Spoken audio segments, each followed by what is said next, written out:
Tuesday. What's up, fellas? Good to see you guys again. Justin, Perri, John, Bollman. Welcome to the show. Big Hey. How you guys doing? Yeah, doing good. Excited. Ready to get into some games. Nice. Yeah, we brought John back for another episode. We had a good time with him last week. Things went well. We had a good day. But yeah, excited to talk about a gigantic slate. We have just so much to get into. I mean, we could shoot the stuff and talk a little about NBA, but I think we're just better served jumping right in. What do you guys think? Sounds good to me. Yeah, I say we jump right in. Not too much to talk about on the NBA. I think it's relatively straightforward on the NBA slate tonight, but we'll see. Love this baseball slate though. I want to talk about last night though quickly. What are our thoughts on? I know that there's an age difference between the two. I know that Kershaw's had the injury situation in the past, but Walker Buehler, complete game shutout last night, sending him out there. It is only a 4-0 lead, on the road, sending him out there to pitch the ninth with 98 pitches, but Kershaw doesn't get the opportunity to attempt the perfect game. He'd already given up 2 hits, Buehler, and hit a batter in the game. Like nothing really on the line other than his first career complete game shutout. Anyone have any thoughts on him getting sent out there? Like I kind of thought they would give him the 8th. Like I was watching the last 3 innings of the game.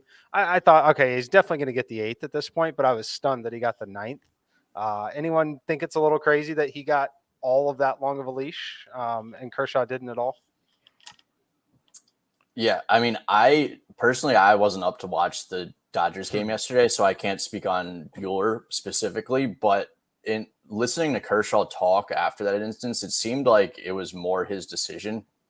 So that's really the only thing I could possibly think of, because there's no way your manager's not going to let your star pitcher who's go out to try to complete the perfect game. So my only thought would be that it was Kershaw's decision. Yeah. I mean, I think I heard that he was sort of saying that he hadn't really been stretched out that much, right? Like he hadn't been throwing 100 plus. He hadn't been getting into the 90s on the pitch count. And I think, when your guy has his stuff, you sort of let him do what he wants. I bet Buehler was going out there probably feeling like he wasn't even throwing a lot of high stretch pitches. I also, fall asleep early like the East Coaster I am. So I didn't get to see too much of the game, but, he wasn't really pitching out of the stretch too much. He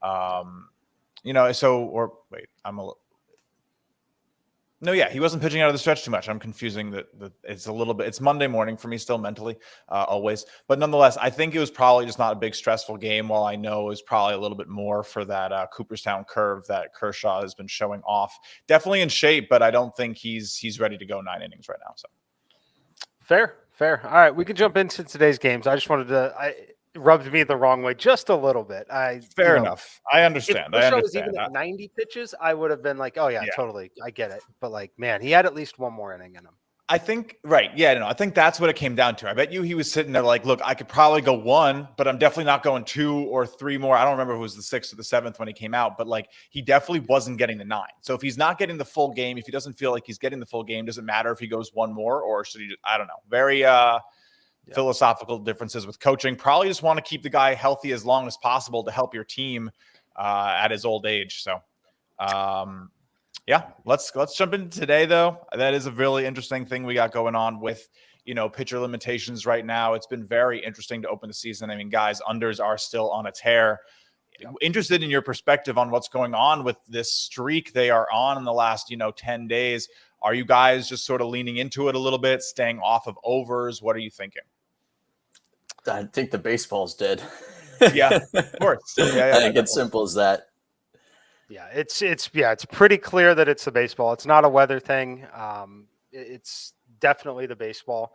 The thing that's fascinating to me about it is we don't really have sticky substances either anymore at this point. What would it look like if we still had that with this baseball? Like increased RPMs and a dead ball would just be insane.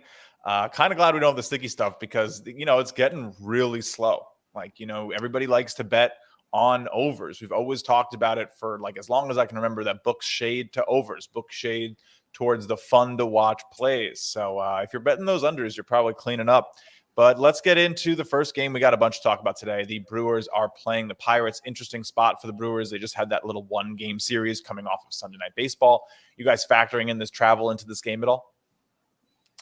I mean, I think that you always have to account for it a little bit. It's division type games here too as well. So definitely things that it's somewhat familiar still. Like it's not like an unusual type of trip. It's definitely one that they make consistently. So for me personally, not a massive factor. I don't know. I'd be interested to see what John has to say on it. But as far as the game, I really can't quite get to anything. We're seeing some buying on the Pirates a little bit at that point, but I'd need Milwaukee to get down under 160 for me to feel comfortable playing them. So that's where I'm at on the game. Cool. Yeah. I mean, what do you think, John? Yeah, no, I have no value here. I think that line's perfect. And I think Mike's model's also perfect on it. So really no value there. In terms of the travel, yeah, it is a weird situation. Milwaukee traveled home for 1 game and then traveled back to Pittsburgh today. So usually in those situations, especially in a heavy favorite where I would think that the Brewers would win, I would just stay away from them because you have no idea what they're actually feeling. Yeah, they've been a little bit of a difficult offense too, right? Like they don't necessarily score a lot. My thinking here is that the A team from the Brewers is available. We've seen Hader just off to a blazing start. He is probably the best closer in baseball right now. So if their A team is ready, I could see another under. I know people are a little bit weary about Mitch Keller. He has had a good start, might be due for some regression towards his career numbers. But again, Brewers haven't been hitting too well. I do have a single play on this game. I took I took 2 plays on this game, I think. Let me pull up my plays. My whole computer froze before we came on here, so all my tabs are gone. Just 1 play on here for me. I'm going to take the Brewers to be leading after the first 5 innings at -110. Quarter unit play. I don't know if the Pirates bats are going to be able to hit Woodruff. So I could see a 1-0 finish after the first 5. Wouldn't shock me at all. Yeah, you mentioned Keller too. Always definitely some high variance with him. He can definitely be very good at times and can definitely get hit up. One thing to note so far, Rex just dropped it in the chat. I've seen some good things out of Keller. The velocity is definitely up, and the actual weighted on base average 356 right now. His expected number is 289. If that 289 probably bumps to 310, it's at least going to put him league average or slightly better. And then usually gets a friendly pitching environment when pitching at home. So I don't hate it, but at the same time, I do think that the Brewers obviously they're commanding a -170 line in my simulations. Like it's a pretty clear spot for them to go win a baseball game, but no value for me to bet on it. If I were to bet on it, I would play what you're playing there and play the first 5. I mean, and what Rex is saying, yeah, he has, ticked up the fastball by 2.5 miles an hour, clearly leading to a very, very different profile on that pitch. I mean, looking at last year, in 2021, the expected weighted on base average for his fastball is actually lower, which is interesting. I don't know. I think he could regress. I mean, this is a guy who had a 47.5% hard hit percentage last year, over 322 batters faced. And this year he has almost cut it in half at 24.4. Just sounds like something that isn't going to last. His career numbers are much closer to a 40% hard hit rate. I think we get Milwaukee touching him up a little bit, but we'll see. I definitely think there's a reason why he's pitched better, but I don't know if it lasts. Yep. All right. Padres and the Reds. Look, you can continue to fade the Reds if you want to. I wish that the lines weren't so inflated on it. -162 in my simulation, -165 is still a lot to lay on the road with Musgrove in a pretty good hitting environment overall, with still a watered down lineup that he's dealing with. Would love either one of your guys' thoughts on it. Another game where I'm way too close to market, both on the total and the actual line. So it's going to be a very clear stay away from me, but maybe you guys have something here. Yeah. What do you think, John? I have a couple thoughts, but go ahead.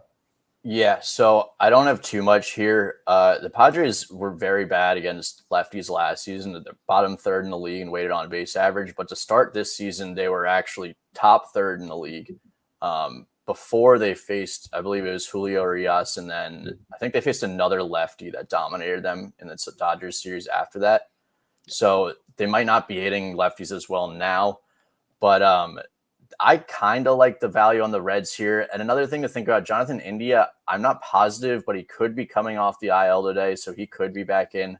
I liked a little bit of value on the Reds, but I'm just staying away here. I can't get myself to bet on the Reds right now. Yeah, I think that's very understandable. I'm looking at it from the Padres side too. I don't really trust San Martin.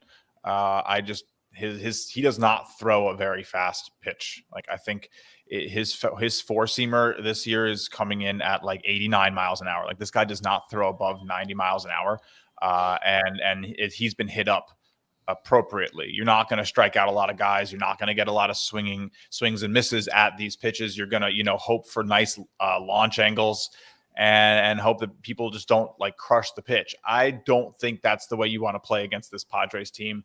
I think you could look at someone like Jurickson Profar, who has been hitting the seams off the ball today. But I'm going to play it the same way I played the first matchup with the Pirates. I'm going to take the Padres to be leading after the first 5. And I don't think the Reds are going to get 2 runs in the first 5 off of Musgrove. I think that's pretty tough. There's pretty bad VMIs here today. It's not like it's beautiful weather at the Great American Ballpark. So I'll take the Reds to continue having trouble offensively, under 1.5 runs in the first 5, plus 130. I like that price. They've been struggling. They haven't been scoring runs. And Musgrove looks good. So you know what? We'll take it. We'll give it a shot. It could be a big regression day, and San Martin looked good against the Dodgers, which was a really weird performance. But I think the Padres should hit him up. He's a lefty. They hit lefties pretty decently. And the Reds are terrible against righties. Like it's so bad. They're not going to hit Musgrove. So let's see how that one turns out. Yeah, I'm glad you mentioned the VMIs. They are really bad, especially for the home team here. It's kind of similar to almost like coming off a trip from Coors Field. Basically. It's really, really poor VMI there. So I think the way I would look to attack this, honestly, would be either a strikeout prop or a total outs recorded prop for Joe Musgrove is probably the way that I prefer this play. I haven't seen the numbers on it there, but the K rate looking at them so far for him, and with that VMI, I do think that the Reds will have trouble picking up the ball early in this game. We have Musgrove's lines on DraftKings, which I had open right before the show started on pitcher props. He's over 5.5 super juiced strikeout prop minus 160, and then under 2.5 earned runs is minus 180. So you got to find a different book is really what I'm seeing here. But to record a win, yes, might be an interesting one. I just don't see these Reds doing all that much. I never do. They're good to fade right now. That offense is in disarray. Yep, gonna be a stay away from me. Seattle, Tampa Bay coming up next. Logan Gilbert here on the mound for Seattle. Make this one minus 119. Odds weren't up when I posted this last night, so I have no clue where the market is on this one. I would hope that I'm somewhat similar. If not, it's minus 125 for the Rays right now. Yeah, and I'm seeing plus 115 on the Mariners, so getting close to true value on the line here. Again, another one that I'm not going to play. My total down under 7. I like to see that. Obviously, I've definitely made some adjustments for the baseball. You could definitely see my total starting to drop quite a bit. We're seeing multiple games under 7, which is good. I like to see that. Yeah, Logan Gilbert, good pitching environment overall in Tampa Bay, but still tough lineup to face. Going to be a stay away from me. I think a lot of people probably are going to want to bet the Rays at home at a number less than minus 130. I think that's probably going to be still profitable long-term doing that with this team. But it shows you the respect that we have, or at least that my model has, for Logan Gilbert at this spot where they're less than minus 120 in the Sims. So anyone agree, disagree with the Logan Gilbert take? Yeah, No, I agree with you completely there. And I agree with you in the sense that blindly, I think looking at the slate today, the Rays would be the first game that would pop out. And that's immediately the first game that popped out to me. But I've got some stats. I've got them on another computer, so stick with me. But the Mariners are actually ranked 4th in the league in weighted on base average against lefties. And Josh Fleming is expected to be the primary reliever today after Matt Whistler. So they're not going a complete bullpen game. And Josh Fleming was hit pretty decent in his last start. Logan Gilbert's pitched really well. The Rays aren't very good against righties. They struggle against righties. And the Mariners also have the 6th best bullpen in the league, while the Rays are ranked 11th. So the Mariners have won 8 of the last 10 games and 3 in a row. So originally I was thinking just go Rays here, but the Mariners have a lot of advantages here. The only thing that scares me is the Mariners are traveling cross country. So that's probably what's keeping me off the Mariners there. Yeah, I agree. I mean, who's this? The opener is Matt Whistler. Is that who it is? This guy? I'm looking at some stats right now. He like only throws sliders. Have you seen this? He's thrown like 130 pitches this year. 120 of them are sliders. So he literally doesn't touch his fastball and throws only sliders. 2,500 spins RPM on that thing. Like, this thing is just very interesting. It's going to be interesting to see how it goes. He's probably only going to pitch one turn of the rotation. I don't really know how to touch this game. I feel like the over is tempting at 7. Maybe that's just my bias from years past, but these offenses aren't bad. We've seen a lot of production out of Ty France, out of Eugenio Suarez, out of Winker in this Seattle lineup. We've seen, the Rays can definitely put on 2. Ji-Man Choi is like destroying the ball this season. So I'm not really sure how I'm feeling on this one. I don't have a play on it right now. I'll dig in a little bit, but this feels like there's so many things going on. I can't really pin it down. But yeah, I would agree to lean Rays after the cross-country travel for the Mariners too. Yeah, my lean's definitely the other side. I'm saying I lean Seattle. You look at the game though, and you're like, you want to bet Tampa at home less than -130. I guess my only hope here is that everyone bets Tampa throughout the day, closes at +125 maybe, and I can have a little bit of value play into it at fair value. It's probably going to be a painful situation like betting on St. Louis last night ended up being. It's probably going to be a situation where he pitches incredibly well, offense doesn't show up, and they either win a 2-0 game, lose a 2-0 game. It's going to be something like that for me. Would you go target props for Gilbert to pitch well? Like, the Rays first 5 team total under might be, you know how much I love these bets. So I think that might be an interesting way to look at it if you like Gilbert for sure. I personally do like Gilbert. Great. One of the better pitching environments I'll see all season. It's just a matter of you can get +120 for the Rays. Travel, did he not? Exactly. Yeah, I like Gilbert too in general, but once again, did he fly ahead of the team? Did he come in and probably a red eye, something like that? We just don't know. And I like him for the season, but he's definitely due for a poor outing. So this would definitely be a spot flying cross country if there were to be one. I mean, yeah, you're not wrong. I mean, again, his ERA is 0.54 and his expected is 2.8. So he should start giving up a couple runs. He's not just going to keep doing this. Only one ball barreled up right now. I think he's allowed 1 earned run and 16 2/3. 1 walk. Right. It's just 1 home run right now. He literally nothing. Only 1 ball has been caught badly, and that's just not going to continue happening. People are going to watch tape. He's going to have a bad day. Guys sometimes just go out there and don't have the right stuff, right? We see it all the time. You're like, oh, this guy's been pitching really well. He goes out there and he looks terrible, or he's been pitching terribly and he goes out there and he has his stuff that day. That's why baseball is hard to bet. If it was, everyone was consistent, it'd be really easy. But yeah, no, I think interesting spot, definitely passing for now. What do we think about Colorado and Philly? I mean, Eflin, interesting spot here, and he takes on Colorado on the road. Yeah, it's close to being something that I'm going to end up playing again. I played them +170 yesterday, and I feel like they obviously started the game well, up to a 2-0 lead, and then a 2-run error. That was brutal. He let a ball fall in between the two of them, like obvious error. Gave up 2 runs there, and it kind of spiraled out from there. But not a massive Eflin fan. I'm staying away for now. I have slight value. I can find 144s, 145s in the market to bet on Colorado if I want to. But I ultimately think Philly probably still gets the job done. But I do think the line is inflated on the Philly side a little bit. Probably. Yeah. When I like the Rockies here, I wrote this down and I started writing it up. I love the value on the Rockies still, but there were a couple things that got me a little bit worried. One, this is a matchup of pitchers that are facing the same team again in the second time around. So Zach Eflin and Herman Marquez are facing each other's teams, so you don't really know what's going to happen there. It's also Marquez's first start away from Coors, so I would expect him to pitch better, but you never really know. And then the other thing is the Rockies bullpen. So the Rockies bullpen was actually top 5 in the league for the first 2 weeks. And then I go to check their ERA today, dead last. So what does that tell me? They've been giving up a lot of runs lately. And what it really came down to was a Tigers game where I believe they gave up, and that was in a doubleheader too. So they gave up, I believe it's like 7 earned runs in an inning and 2/3.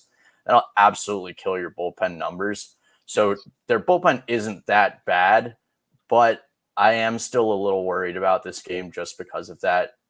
Granted, the Phillies bullpen isn't much better, but their top guys are rested. So I love the value on the Rockies here, but I'm probably going to end up staying off. Yeah, Marquez was actually worse away from Coors last year. One of those guys who managed to actually be better in the altitude, maybe learned how to pitch with it. I don't know. I agree. I think I lean Phillies here to win the game, but hard to see value on the line. I would maybe think they could be leading after the first 5. Again, I'm not the biggest fan of Eflin. Maybe look for an over. So, but nothing crazy there for me. Let's just keep moving. Miami, Washington, interesting matchup here. Divisional game in Washington.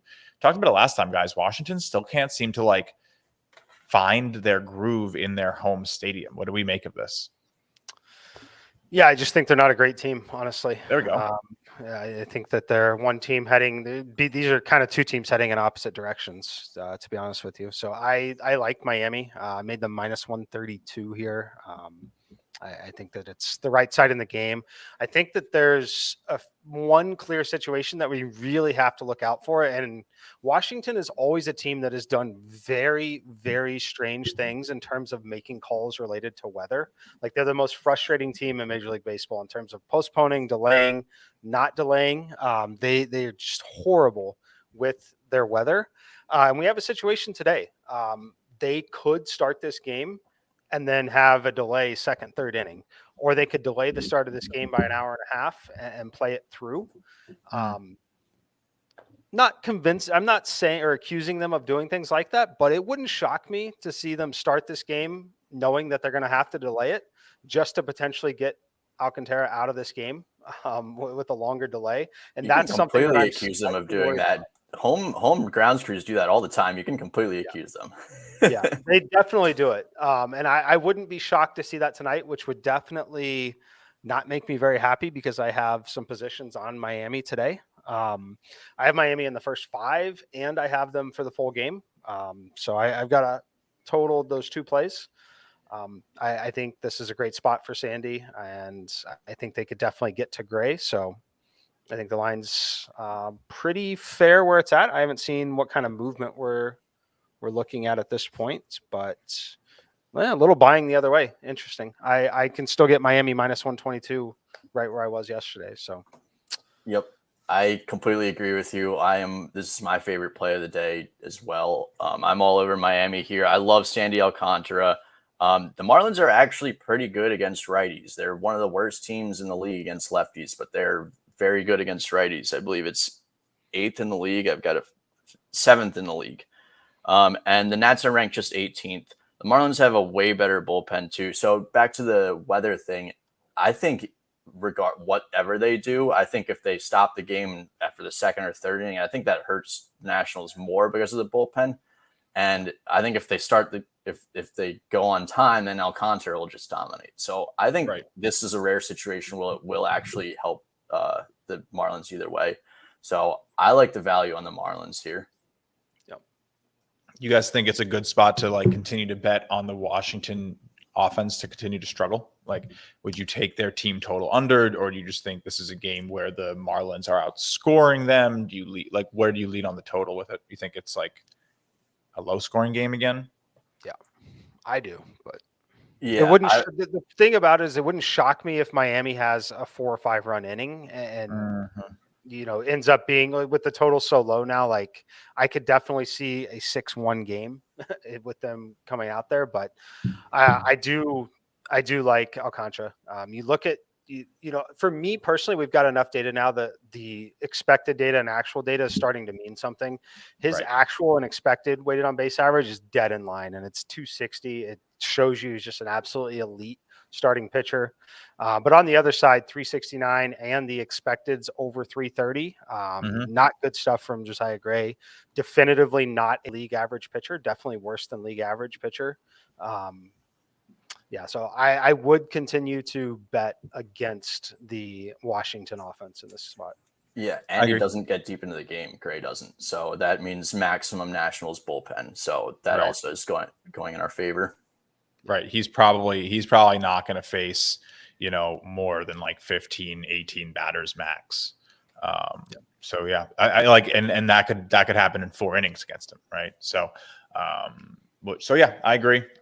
Interesting question for you, John. Where do you get your stats? My guess is you can find stuff all over. I'll quickly answer. I love fan graphs. I use a lot of fan graphs for splits. They have great stuff. I know Mike and I love Baseball Savant for expected numbers. I don't know, John, you have anything else you want to throw in there that you really like using? Yeah, both of those are great sites. I actually use something called True Media.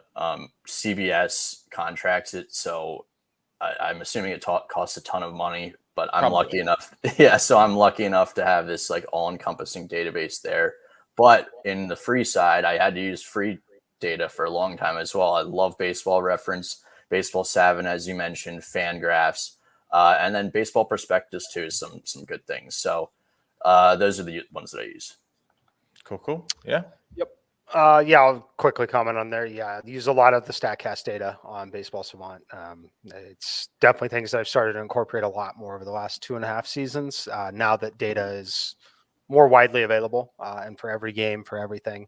Fangraphs is great. There are some other stuff with the Pitch FX tools from Brooks Baseball, things like that. But the True Media, unfortunately, not going to be available to everyone else. You're going to have to drop a good $10K to have access to that kind of stuff. So not something that you're going to be able to get. Baseball Savant and Fangraphs going to be the best bet for 99% of you. You can get pretty close. I mean, yeah, it's not as easily accessible, and True Media has all like the history, like dating back over 100 years, and there's some pretty cool stuff on there from what I've heard. But there are a lot of very comprehensive packages and free statistic hubs to help you get a good edge. So the thing is, you can find I'd say 98% of the statistics that are on True Media for free. It just takes a lot more work and they're harder to find. So don't think that the data is just not there.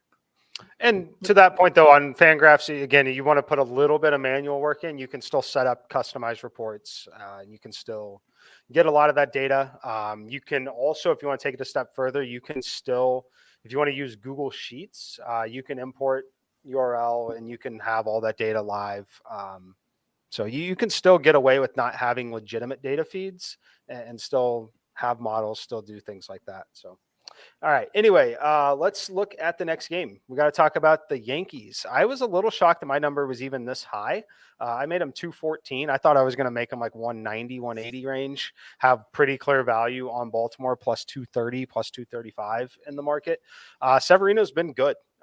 In terms of the expected data, it's making him a really good pitcher, gets to pitch at home. The question here is rain. It's definitely going to be wet. I think they're going to go ahead and play through the rain in this game, but definitely adds an additional layer of discomfort as a starting pitcher for certain pitchers. So very interested the takes here. Are you blindly betting the Yankees? Are you blindly taking the value with Baltimore? I thought I was going to get to bet Baltimore. I really did. I couldn't believe that it was 214. I really, like I said, really thought it'd be plus 190 range. I mean, do you have to just take Baltimore always against the Yankees? They've been the thorn in the side of this Yankees team for the last 3 years. It feels like they cannot seem to beat Baltimore. I don't know. I'm like way too blinded. I'm not betting the Yankees today. That's all I'll tell you guys. Yeah. So this is like Mike said, this is one of those where I feel like I would have woken up and maybe later in the season we would have seen like an Orioles plus 300, plus 350, and that would have been like the greatest bet of all time, because the Orioles, for some reason, as Justin mentioned, beat the Yankees lately. And the Orioles bullpen has actually also been very good. The Yankees bullpen is one of the best in the league, but the Orioles can match it. So I wouldn't be surprised if the Orioles win a game in this series. I was really hoping there would be more value here, but a strategy that I like to use when there's a massive underdog is if they're over plus 200. So if they're plus 270-ish, and I think they'll be there for 3 games, and I think they'll win one of the games. If you hit one of the games and lose the other 2, you come out profitable. But here, if it's plus 210, it's not really worth the risk to try to come out plus 0.15. So the strategy doesn't really work here. But if it was around 300, then that's where the strategy would be good. Yeah, I agree. It's going to be 245, 230. I see 245 at Bet Rivers, which is a nice number. If you can get it, I'd maybe start thinking about it there. Other than that, pretty hard for me to rationalize it. I mean, I know Lyles has actually been pretty decent, but he could definitely struggle against this Yankees lineup. And it has felt like the Yankees kind of pulled it together a little bit in this most recent series against the Guardians. They swept them. So, and they're staying at home now. Baltimore's coming in. I feel like hopefully, again, this is why I don't bet the game, because like I'm blinded here, but hopefully the Yankees can sort of start pulling it together. This was going to, when Baltimore's coming in from that Angels series too. They're traveling cross country. I don't know. They did have a day off, but could see them struggling here today, and the Yankees being sort of ready to go. Yep. AL Central time, Kansas City on the road against the White Sox. Maybe the 2 worst pitchers on the slate. Yes. Definitely. Correct. So far in terms of actual weighted on base averages and expecteds. Both of these 2 actual so far this season, the number starts with a 4. And the expecteds are both above 350. Also a little wind out. Air density, not great. But I do think we could see some offense. I think anytime you look, especially this season, when you see the start that we've had to this season and you look at the simulation here on the total, when it's 50 degrees or cooler and the total is still 9.1, I think it tells you that the pitching in this game is not great. Anyone have a side that they like? I personally think the number's probably good. I haven't checked where the market is at on the game. We might get to bet the White Sox here a little bit. Yeah, minus 148. I can find minus 148 on the White Sox right now. Yeah, so I'm surprised you weren't on this already. Me too. I am on the White Sox. I think this is an amazing spot for them. They've lost 7 games in a row, but 6 of those 7 were on the road, and we know they struggle on the road. I think this is about as good a value as you'll ever get on the White Sox, especially at home. They are the 2nd worst team in the league against righties, but even with all their injuries, they're still the 2nd best team in the league against lefties. So I love the White Sox in this spot. I played this at minus 150. Yep. Fully agree. I got minus 147 this morning at Win. I'm also taking the overs in this game. I mean, first 5 over. I paid the juice 125 to get 4.5 at MGM this morning because everywhere else had 5. I want that win condition at 5. I think we probably get 5, but 6 is a little bit tougher for me to bet on. It's going to end up probably pushing at 5, but then over 8.5 as well was at Caesars this morning. I think this one gets to 9. There is a wind blowing out to dead center. Lynch has looked terrible. His expected ERA last year over I think he played a decent amount last season, but 6.31 expected ERA last year. He is not that great.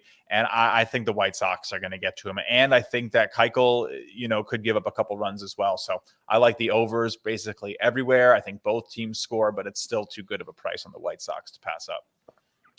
Yeah, I'm going to end up adding it. So when I ran last night, it was 160. It's very interesting to see the buying the other way. Not something I agree with necessarily. Typically in those spots where I have no value, market moves it to where I have value, you typically proceed with caution. Not going to do so here, but I also don't hate the over in this game, which is wild to say that we are considering an over in this day and age from what we've seen so far this season. But for me, Keuchel, the numbers have not been great. And that's probably like in a normal situation with even just making him, if he was a league average pitcher, my simulation number on this game would be close to 180. That's how bad it is. But I don't think Keuchel's a league average pitcher anymore. I really think that the numbers that we're seeing, like I wouldn't be shocked to see like a DL stint from him at some point if it continues like this. Yeah, I completely agree. I think Keuchel's way past his years, and when he's not spotting it, he's going to get hit hard because he doesn't throw hard. The only thing I will say is last game was the game that the White Sox had 4 errors. So when you have a ground ball pitcher and your infield's not making plays, he all of a sudden thinks he needs to strike guys out. And so that could have caused some missed spots. So we can't take that game too much into account. But that being said, this is probably the one game on the slate where you could go with an over. Yep. I mean, look, he was really nice his first 5 years in the league. That 5th year, 2019, his age 31 season, kind of started to tail off a little bit, started getting barreled up a little bit more. But, you know, the launch angle has risen above 5 for the last 2 years. Again, you say he's a ground ball pitcher. It hurts, right? His expected ERA was in the bottom 5% of the majors last year, as Mike very, very, cleanly said, very past his prime. I'm I kind of almost want to load up on this game on the overs, take these teams to like hit the ball early and often against these guys. I just feel like, it's going to happen even with the bad VMIs, even with the not so great air density. The wind's blowing out. I think you get home runs. I think you get runs. I think the White Sox are here to win a game too. This is probably one of my favorite spots of the day. So I'm going to play the total in the first 5. If you watch some of the weather here, we've got some wild weather changing throughout the game. It's going to be blowing out at 20 miles per hour first pitch, and the wind will be blowing in by the 8th inning. It's definitely got some changing here. Any overplay for me is definitely correlated to the 2 starting pitchers as well. So if you're going to play the over, like we slightly recommend, I guess I haven't even seen where the market, 8.5. I'm going to do it in the first 5 personally. So I'm going to add those to Sportsline in a little bit, but first next 5 game, over 4. excellent starting pitching matchup. The issue is it's a pretty good hitting environment and pretty decent air quality tonight for this time of year and what we're seeing.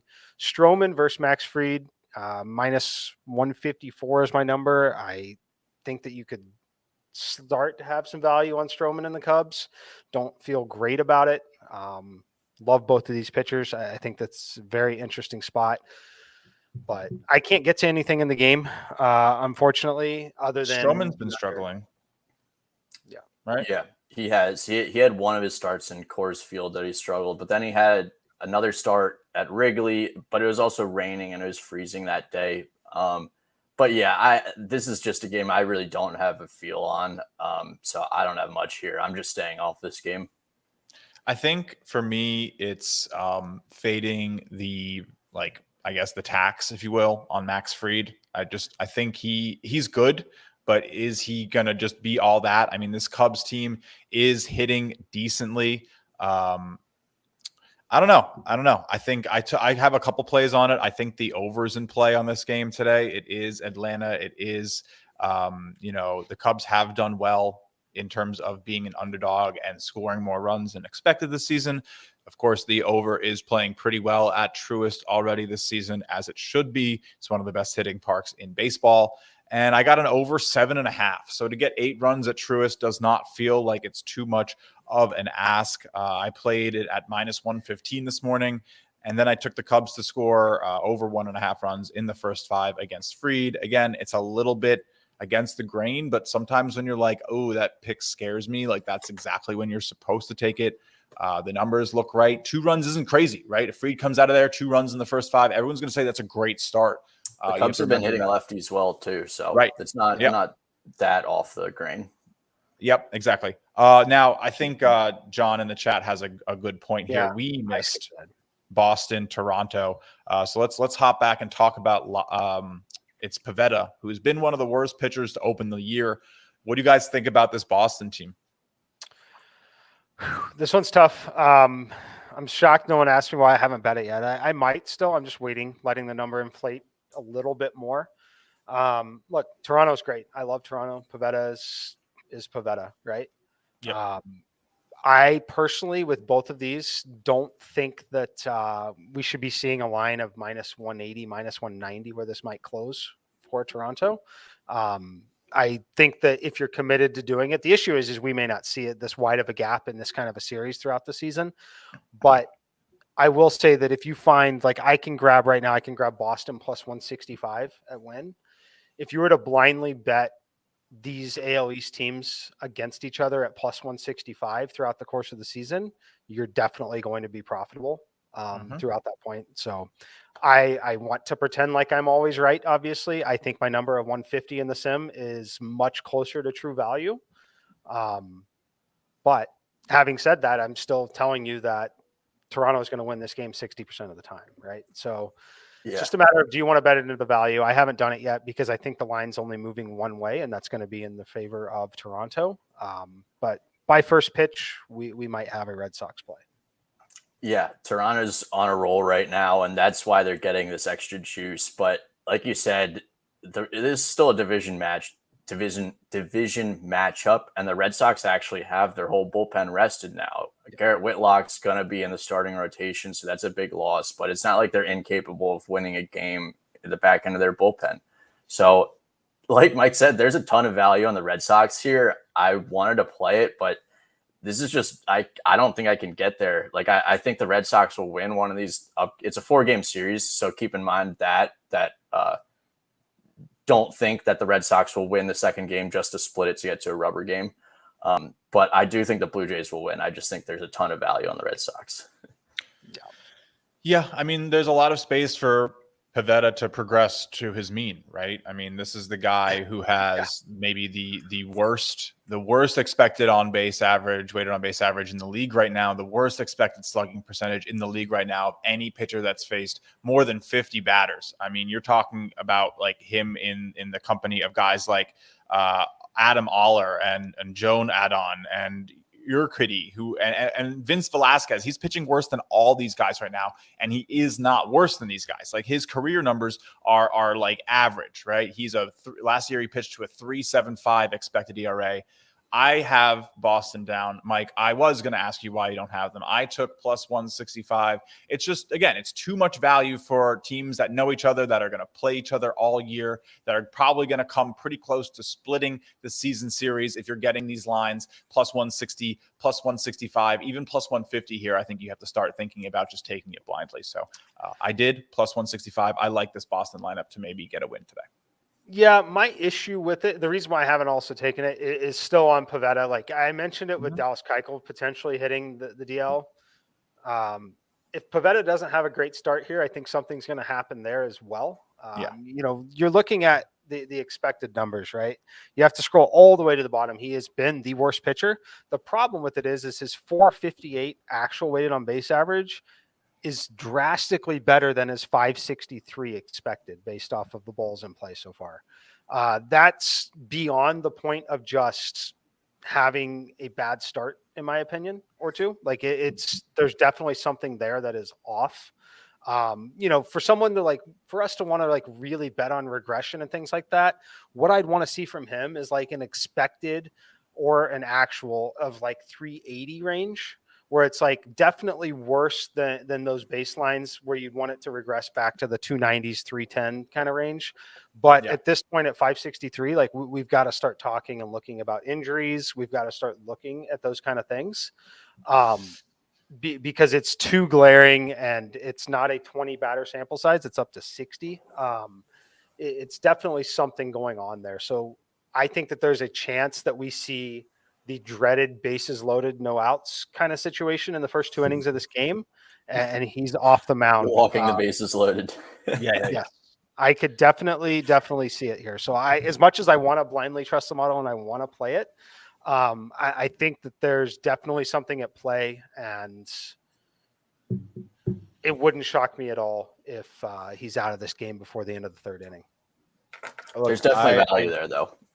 Definitely value, but Yeah, for sure. I know, like at some level, if Boston's marching him out there, it's probably because, you know, in pitching sessions midweek between starts, he's not looking terrible, right? Like he's still hitting his numbers. I just don't think they have any other options right now, to be honest. With Derek Whitlock joining the starting rotation, Chris Sale's hurt. Yeah. I mean, but here's the thing, right? Like he has shown that he can be better. I'm looking at, you know, the way the pitches have looked. He hasn't really hasn't changed anything. The fastball's a little bit slower, but like, you know, we're not talking about much. We're talking about like 1 mile an hour off of it. But, you know, he's just getting lit up on the peripheral pitches, right? His weighted on base average is actually low on pretty much the same, but the slugging's way higher on the fastball. So they're just hitting the fastball harder. I don't really know what it is. The whiff is the same. You know, the spin rate is a little lower. So maybe, no, it's the same. Like I don't really know what it is for Pivetta. It's going to be very interesting to see if he makes any adjustments. I'm definitely looking to watch this game, but you know, this is like one of those spots where it's like, oh, Nick Pivetta's on the mound. Let's instantly fade him. Like that's what everyone's going to go think. This is not going to be an easy walk in the park. I think it's a very sharp play to take the value. A quick little nugget before we get to the next game. You mentioned spin rate. So this was the first thing that I learned when I got to the Blue Jays is to spot an injury. You don't look at velo for a pitcher's velo. You look at the spin rate. And if the spin rate is low, then that signifies an injury, not if the actual velo is low. Right. Like his curveball is not really down. His slider spin rate. I should say his fastball spin rate. Sorry. You look specifically at his fastball spin rate. Right. He's like 1% up on his fastball spin rate this year. So, you know, it's really what it is. It's the put away percentages have really fallen on his curveball and slider. 22 and 20% put away percentage on the curveball and slider last year, fallen over 50% to 9.5 and 9.1. So he just isn't getting anybody out with the off speeds. You need to. So they can just sit fastball because the off speeds aren't doing it. And he's getting crushed. He's getting crushed on the fastball. So if he can, you know, get that, my guess is the deception isn't there with the off-speed pitches. Very interesting to see. Probably a guy that you can like sit here, watch this game, and if he looks bad in the first 5 pitches, if his slider, if his curveball, if his changeup don't get like swings and misses early, just fade the Red Sox. Yeah. I'm like I said, I'm just so skeptical. He's just been absolutely confused. To the point that the average exit velocity against him is 95.2. The Crazy. Next worst is 93.9. Like he averages a hard hit ball against him. Yes. The expected ball off a bat is the batted ball. Yeah, it's ridiculous. The definition of a hard hit. Yes. Yep. That's crazy. Barrel percentage is ridiculous. But all right. 7 barrels on 39 batted balls. Right. Okay. Eduardo Rodriguez, former Boston Red Sox, now Detroit Tiger, on the road in a division game here against Chris Paddack and the Minnesota Twins. I like the Tigers here in this spot. I played them plus 125. Paddack is obviously interesting. I like the Tigers a little bit, but I don't feel great about it because Minnesota, again, I think that we've talked about this last time with Minnesota about they've struggled against left-handed pitching a little bit. But when you look at the collection of the lineup, there's no reason that lineup should struggle against left-handed pitching. But I've got a little bit of sim value on the Tigers here on the road. Yeah, I agree with you. I'm leaning Tigers here. They got Javier Baez back in the lineup. And Byron Buxton's played a couple of games in a row, so I wouldn't be surprised if he sits a game as well. Twins struggle against lefties.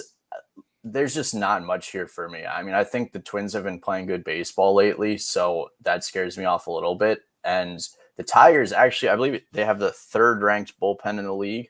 So that's something to keep an eye on. If Eduardo Rodriguez does come out early, then the Tigers should have a massive advantage there. So I don't really have anything, just leaning Tigers.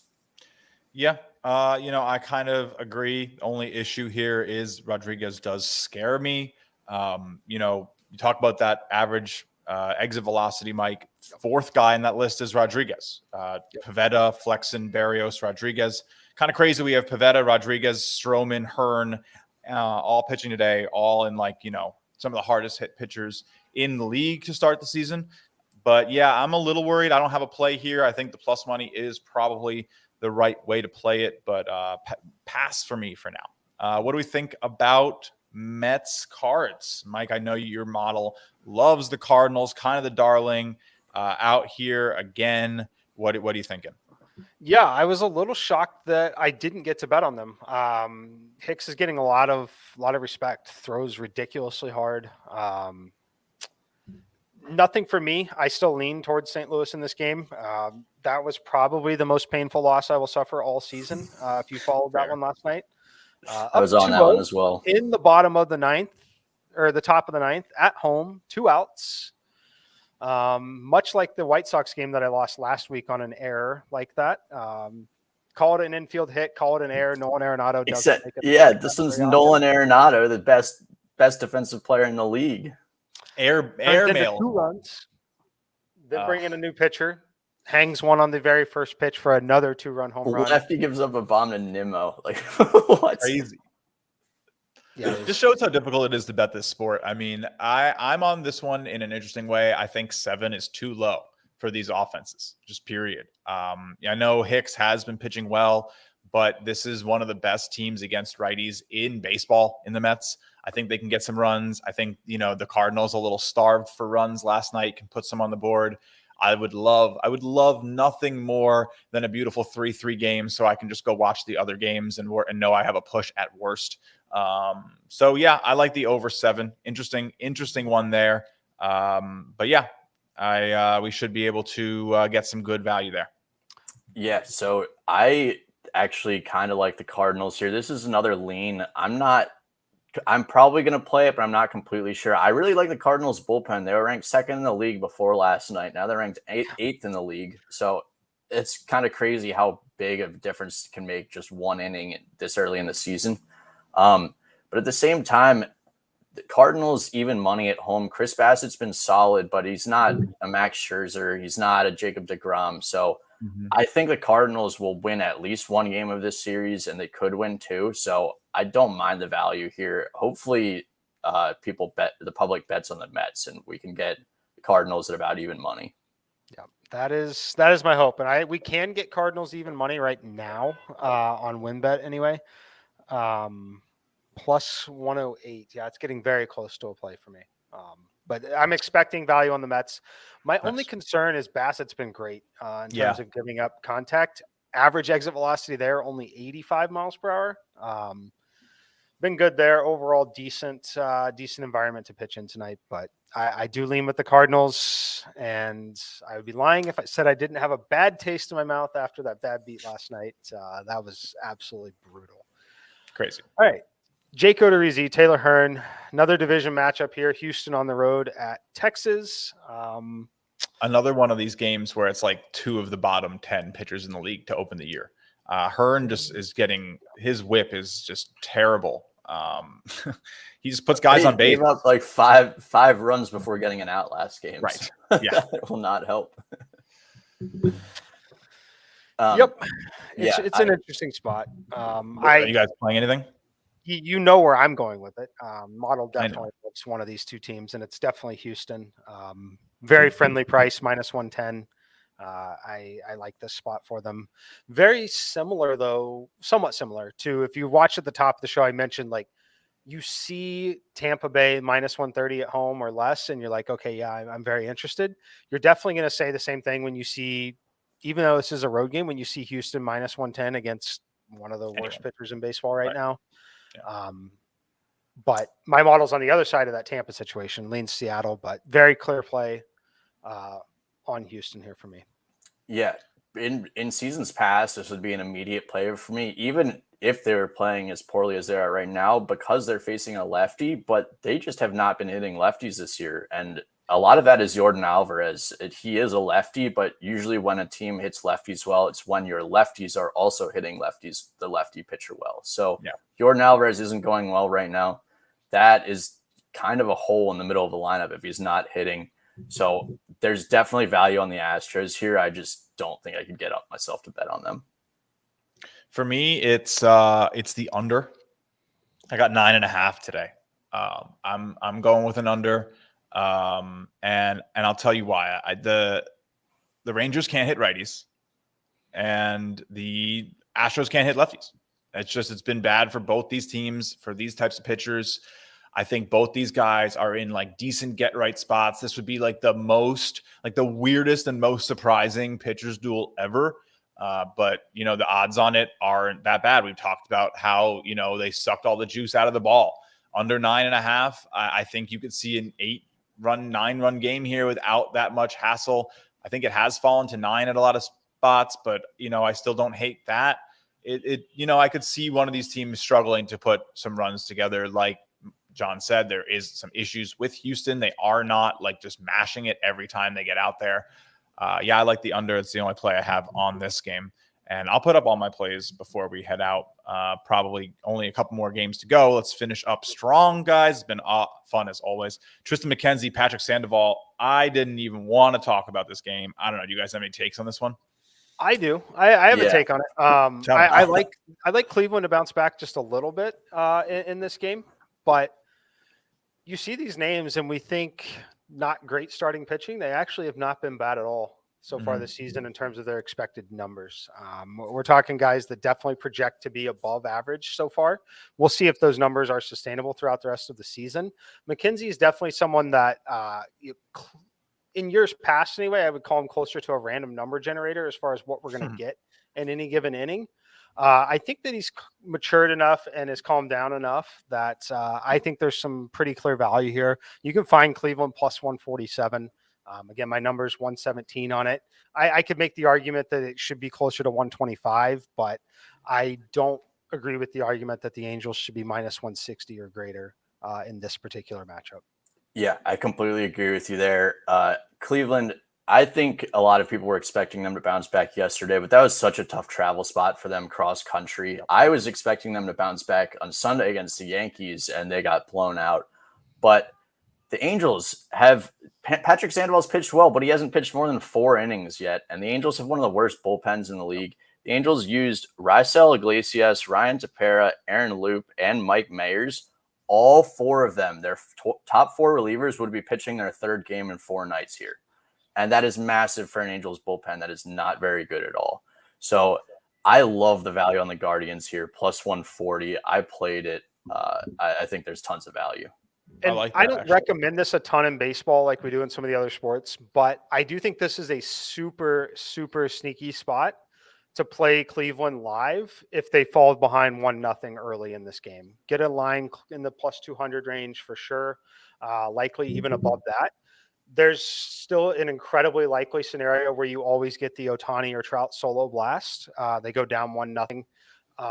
This definitely is a play throughout the entire 9 innings of the game.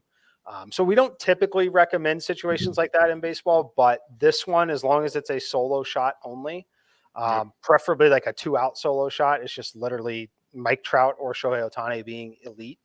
I think that you can definitely find some really sneaky value on a live play on Cleveland if they fall behind 1-0 or are simply tied 0-0 at the end of 3. Yeah, and that's a good point in general, too, when we're betting against the bullpens. Like, for example, I know yesterday I was on the Giants plus 180, and we were betting against the Mets bullpen, and what did the Giants do? They came up and they won off the bullpen. Yep. I was going to bring up the example of the Cardinals yesterday, too, which we had right. I mean, if they didn't have the error, we had that game right. They came back off the bullpens and won. So when you're betting against the bullpens, that, like Mike mentioned, that is a great play if they go down early. Agreed. Some good points. Honestly, you guys are talking me into Cleveland. I will probably look into it a little bit deeper. One of the games that didn't stand out for me to attack. But all right, Dodgers and Arizona. I mean, is there any you guys really, drinking any juice on the Dodgers? What are we feeling here? I did. I played Dodgers minus 185 last night, much like I did last night. Got a number of minus 175 on them early. I think that it's a very friendly price. They're opening some nice numbers for us in these spots. So I make it 216. It's already minus 200 in some some of the places. Wouldn't shock me. Like, honestly, this one, it wouldn't shock me if it moves to like Yankee territory. Like, it wouldn't shock me if this is minus 230 by first pitch. I think they have a pretty distinct advantage. They obviously didn't use the bullpen at all last night. I think that this is a pretty good spot for, no surprise to say, that one of the best lineups in baseball with the Dodgers. So minus 185 was very friendly. I'm not going to recommend going to lay it again at minus 200 or minus 210 or whatever, but getting minus 185 was fair for sure. Yeah, I think the Dodgers, just like you mentioned, the perfect scenario the last couple of days is seeing that 180 the night before and hopping on it like you've done, Mike, because I've been lazy both of the last nights and woken up and it's been around minus 195, minus 200, and that's just not worth it on the road, even with the Walker. I mean, well, maybe minus 195 is worth it on the road with Walker Buehler, but we've got Tony Gonsolin, also very good, but once you get over that 200 territory, it's just not really worth it. But Dodgers around minus 180 is almost always a good bet. Yep, agreed. All right, last game. We talk about one of the best lineups. I mean, we have to talk about Carlos Rodon. Is he the best pitcher in the majors to start the league right now? I mean, his numbers are absolutely insane, guys. He is leading across most expected stats, right? His expected batting average, best in the league, 144. His expected slugging, second in the league, 238. Expected weighted on base average, I think, fourth in the league. Like, this guy is just absolutely killing it. Giants offense on fire. This is one of my top spots of the day that I kind of ran to. I wanted to get some plays in on the Giants. I'm just taking the Giants to score and probably win this game. Maybe be the first 5 run line. I don't know. Last game of the day. What do you guys think? Well, we've mentioned some of the travel spots so far. This is a travel spot. Giants played last night in Milwaukee. Now back home. Obviously, interleague play. Still a rivalry game. Like, still things that people care about in the Bay Area. Rodon's ridiculous. He's definitely incredible. The expected numbers right there with the elite actual numbers. On the other side, Dalton Jeffries was good in a couple of starts, but we definitely can see that through some of the actual numbers versus expected, we definitely expect him to regress to at least be league average or slightly worse. But I will say that there's a chance that the A's can steal this game still. There definitely is. And I obviously, given Rodon, my model uses a lot of the expected data. So 228, it makes a ton of sense why we see a number that big. I think that in this situation, if you use my model throughout the course of the season, and I've got 228 on it, you can basically get 220 to 230 in the market on Oakland. It's not bad. Betting into fair value situations of 220 or above is going to be profitable throughout the course of the season. So I have 0 plays on the game for now, but if there was a time to catch the Giants sleeping just a little bit, could be off of the late travel from Milwaukee back to the West Coast here today. Yeah, no, I agree with you. This is just a weird travel spot for the Giants. Carlos Rodon, he probably should have won the AL Cy Young last year if he didn't get injured. So if he stays healthy this year, I could totally see him doing that. But there's really just no value there. I would think about the A's, but they haven't been hitting lately. The last series, and that was against the Rangers and their bullpen. So I would just stay off. All right. Yeah. Sorry about that. Our buddy Rex likes to play these quite a bit, and I actually don't hate them in some of these spots. There's a couple different plays, alternate run lines and actual run lines. A's plus 1.5 is even money today. But in some of these spots, I don't hate the alternate run line. A's minus 1.5 at this spot. I'm kicking myself still from last night, Mike. I played Giants minus 2.5 yesterday instead of minus 1.5. I was like, ooh, that 540 looks really juicy. And I think it was 320 for the minus 1.5. And I didn't do both. Word to the wise, do both. If you're going to play the minus 2.5, play the minus 1.5 too. Sprinkle both. I think it's going to be a great day, John. Thank you again for joining. Hopefully we get you back next week too. As I mentioned really quickly, I'm just going to pull up my Discord sheet here so everybody can see what I'm playing today really quick. Take your screenshots. we'll put this up when we do market movers, but that's what I got today. A little bit more coming later. But again, I don't know. Any of you guys got some closing statements? We'll hopefully be back tomorrow, Mike and I, for Wednesday, another full day. But yeah, appreciate it, John. Yeah, just wanted to say thank you guys again for having me. This was fun. We'll do it again next week if you'll will have me back. Absolutely. Welcome anytime. Love the shows. Absolutely incredible information for everybody. So hopefully everybody out there enjoyed it. We'll see you guys on Discord, Twitter, and over on the Early Edge. See you guys.